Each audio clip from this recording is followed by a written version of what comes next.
he's going to cooperate. Reportedly, it's connected to the Stormy Daniels story. You've seen that call. The day of the Cohen raid, the White House insisted it was business as usual. They invited the press into a national security meeting. But Trump wanted to go on the attack. Good morning, folks. Good morning. So just heard that they broke into the office of one of my personal attorneys, good man, and it's a disgraceful situation. It's a total witch hunt. The president is so enraged and obsessed with what's just happened that he can't keep himself from talking about it. At a public briefing, he repeatedly uses the words disgrace, a disgrace. And it's a disgrace. It's frankly a real disgrace. It's an attack on our country in a true sense. Something clearly happens with the president after Michael Cohen comes under scrutiny from the Department of Justice. The president views that very much as a threat to him. These people have the biggest conflicts of interest I've ever seen, and I have this witch hunt constantly going on for over 12 months now. The investigation of Michael Cohen has to feel to the president like an arrow pointed directly at his chest. It has to feel that this is aimed precisely at uncovering the president's own history, both before he took office and since he took office, in ways that perhaps might be the most deeply sensitive to him. This is a pure and simple witch hunt. Thank you very much. Thank you. It's a whole other avenue of potential exposure, criminal exposure to the president. This was clearly someone who was a very close advisor and attorney to the president, and he was especially involved in what might be seen as the president's shady business. The raid on Cohen, Mueller's continuing investigation. There was even talk of impeachment. The president was determined to escalate, bring in a very different kind of lawyer. The president has done nothing wrong. Read my lips. Nothing wrong. He hires Rudy Giuliani, and he really hires a pit bull. He hires someone who is really going to be launching an offensive strategy. There's been too much government misconduct. The crimes now have all been committed by the government and their agents. Trump wants to be in warrior mode. Giuliani agrees. It goes from a private negotiation to a public war, and that's a turning point. Trump and Giuliani initiated an unfettered attack against Mueller's investigation and any move toward impeachment. Rudy Giuliani was going to change the strategy. He said, let's really make this into a political confrontation. Let's make it into a blue-red debate and conflict. So our jury is as it should be, is the American people. And the American people, yes, are Republicans, largely, independents, pretty substantial, and even some Democrats now question the legitimacy of it. What Giuliani is saying is impeachment will never get off the ground unless the public is behind it.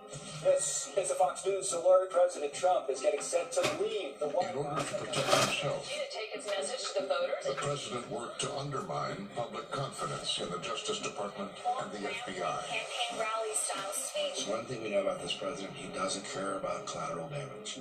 And he doesn't care about collateral damage on his associates. And he doesn't care about collateral damage on American institutions. And so the stakes could not be higher. In a campaign-style rally, a defiant Trump back in his happy place tonight in front. It was full-on Roy Cohn. Personal attacks. I did you a great favor when I fired this guy. I tell you, I did you a great favor. At campaign-style rallies. Because when you look at what was going on at the top of the FBI, it is a disgrace, and everybody in this room understands it. Incendiary language about the press. These are very dishonest people, many of them. They are very, very dishonest people. Fake news. Very dishonest. A barrage of tweets. FBI texts have revealed anti-Trump bias at Fox News. Big news, but the fake news doesn't want to cover. He has become his own Roy Cohn. He is the attack machine. He's the one who'll cut your knees out from under you if you get in the way. Was there a conspiracy in the Obama Department of Justice and the FBI to prevent Donald Trump from becoming president of the U.S.? He doesn't need a Roy Cohn because he is Roy Cohn. It would seem very hard to obstruct justice for a crime that never happened. Witch hunt. I have the absolute right to pardon myself. Look at what's happened. Look at how these politicians have fallen for this junk. Russian collusion. Give me a break. And so, as long as the country is sort of divided and he has his defenders, he can undermine those who are attacking him. Take a look at the intelligence agencies.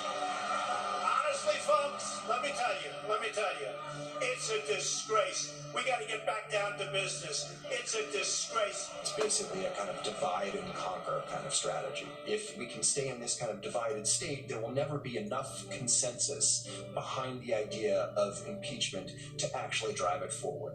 Top story we're watching this morning, FBI agent Peter Strzok set to testify. Defend himself against allegations of bias in a public On Capitol Hill, House Republicans rallied behind the president and joined in his attack strategy. Republicans are in protect mode. Ahead of the midterm elections, they want to protect their president, a president they think is under siege from his own government. The hearing is going to be explosive. We will have full analysis and reaction. They saw that the Giuliani strategy was really quite effective. And if you go after Mueller and you go after the Justice Department, maybe it'll work. The Republicans target top FBI agent Peter Strzok. Testimony that you are about to give shall be the truth, the whole truth, and nothing but the truth, so help you God. Months before, Mueller had removed Strzok from his team. Pete Strzok is the embodiment of the president's defenders case, that the FBI and the Justice Department are biased against Donald Trump and the people surrounding him, and this whole investigation is tainted. The hearing focused on text messages critical of the future president between Strzok and an FBI attorney with whom he was having an affair. You want me to read this? Yes, please. Yes, sir. OMG, he's an idiot. July 19, 2016. Hi, how is Trump other than a douche? Melania? July 21st, 2016.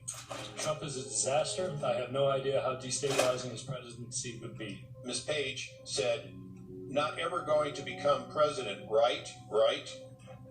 No, he's not. We'll stop it. Repeat that again. No, he's not. We'll stop it. Peter Strzok did and said things that gave them ammunition to say, well, you must be biased, therefore the whole investigation is biased, therefore the whole thing is discredited. Strzok said his personal opinions didn't affect his work, and a DOJ Inspector General's report found no evidence that it had. You have come in here and said, I have no bias.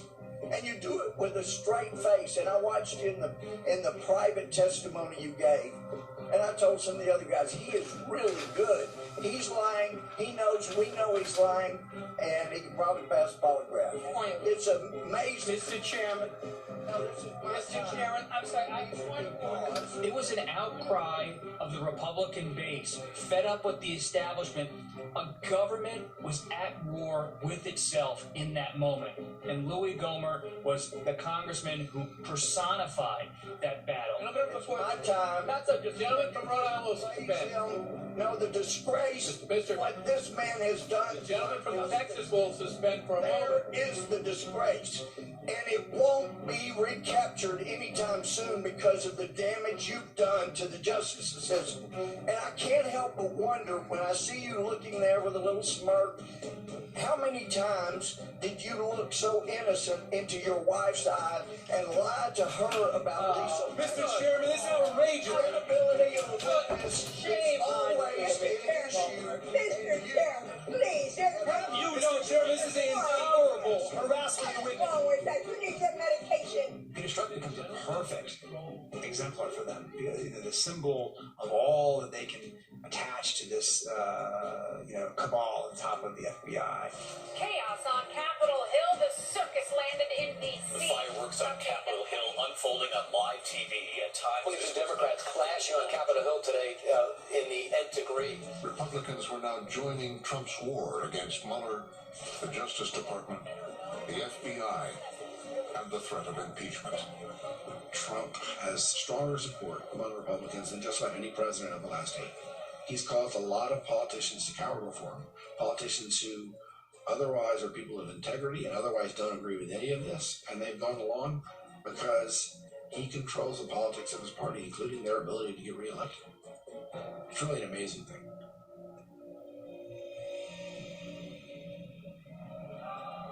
President Trump is kicking off his week-long trip to Europe. It's Mr. Trump's first visit as president. The day after the Strzok hearing, Donald Trump made his first presidential visit to the United Kingdom. Trump also meeting with the Queen of England as the highlight of any president's visit to Just then, the United Kingdom. reporters at the Justice Department were told a surprise announcement was coming. We were sitting in the 7th floor of the Justice Department waiting for this news conference to begin. The mood in that room was very tense. There was a lot of excitement. People were wondering what would happen.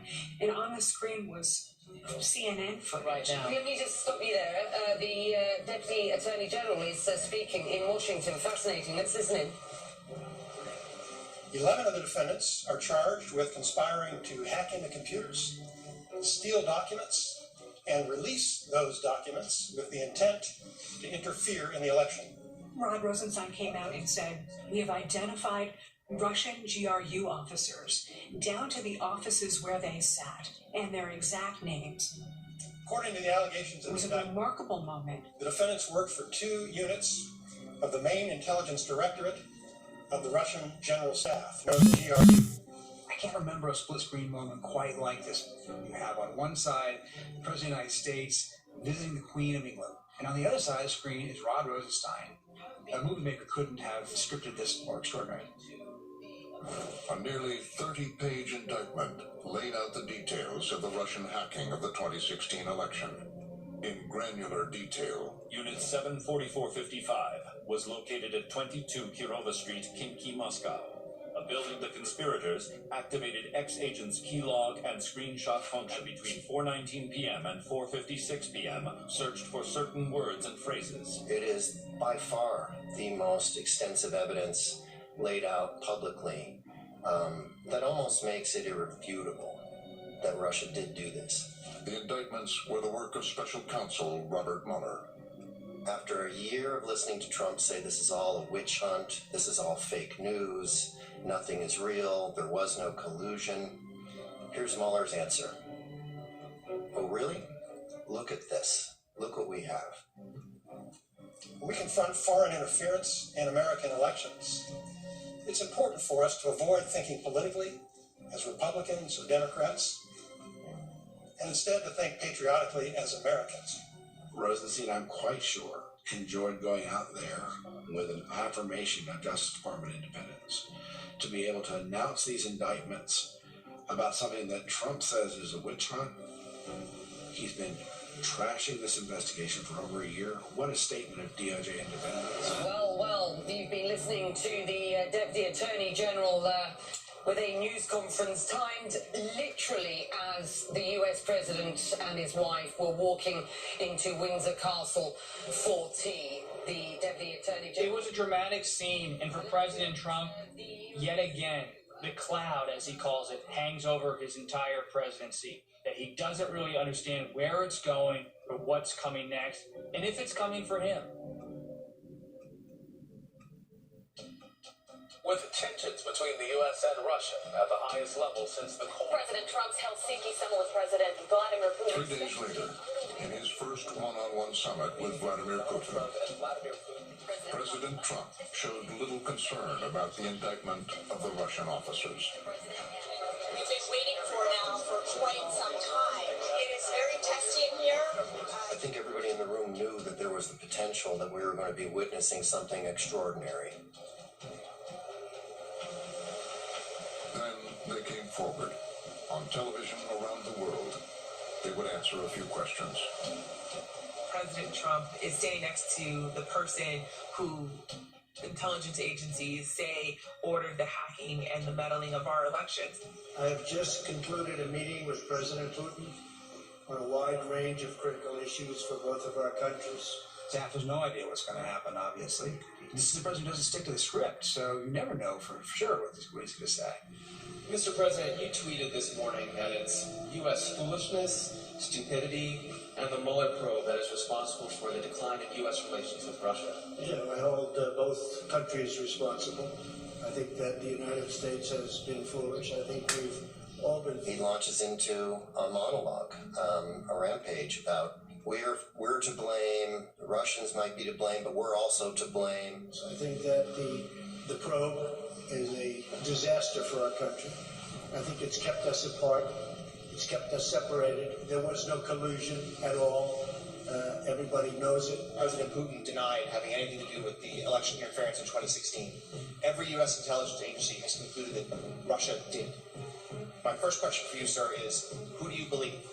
Who do you believe? That's the starkest possible way to put that question to the president. My people came to me, Dan Coates came to me, and some others. They said they think it's Russia. I have President Putin. He just said it's not Russia. I will say this, I don't see any reason why it would be.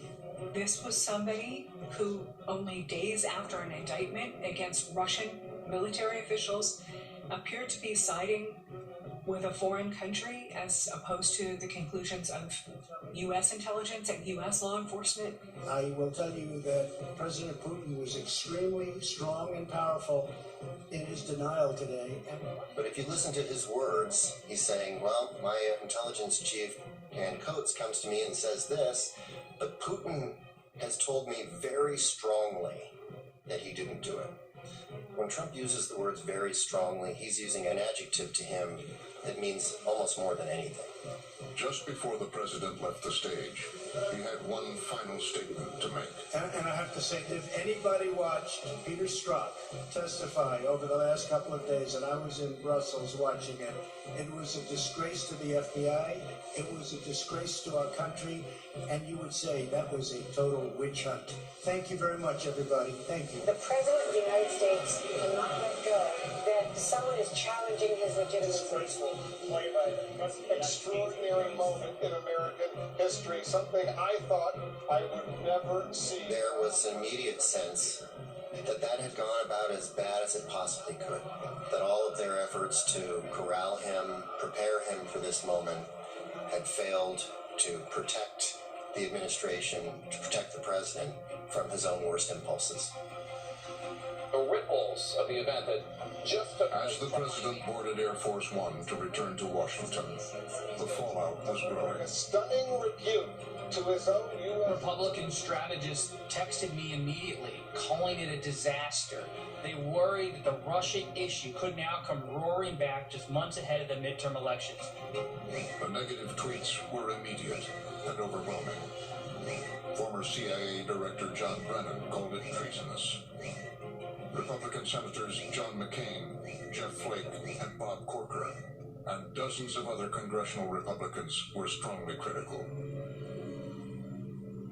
It appears Mueller has convinced yet another witness The to... Russia investigation heating up on several fronts. Trump tried to walk back some of his remarks, but as the summer came to a close, the ultimate showdown was looming. Conspiracy theory, deep state, the things that you... Mueller was closing in on the president's inner circle. Paul Manafort, guilty, and agreed to cooperate with Mueller. Convicted in federal court on financial... We got the guilty verdict in the Paul Manafort case. Michael Cohen, guilty, and in open court implicated the president. Former lawyer implicating him in campaign finance violations. And reports that White House counsel Don McGahn, an eyewitness to the events in the West Wing, voluntarily talked to Mueller's team for 30 hours.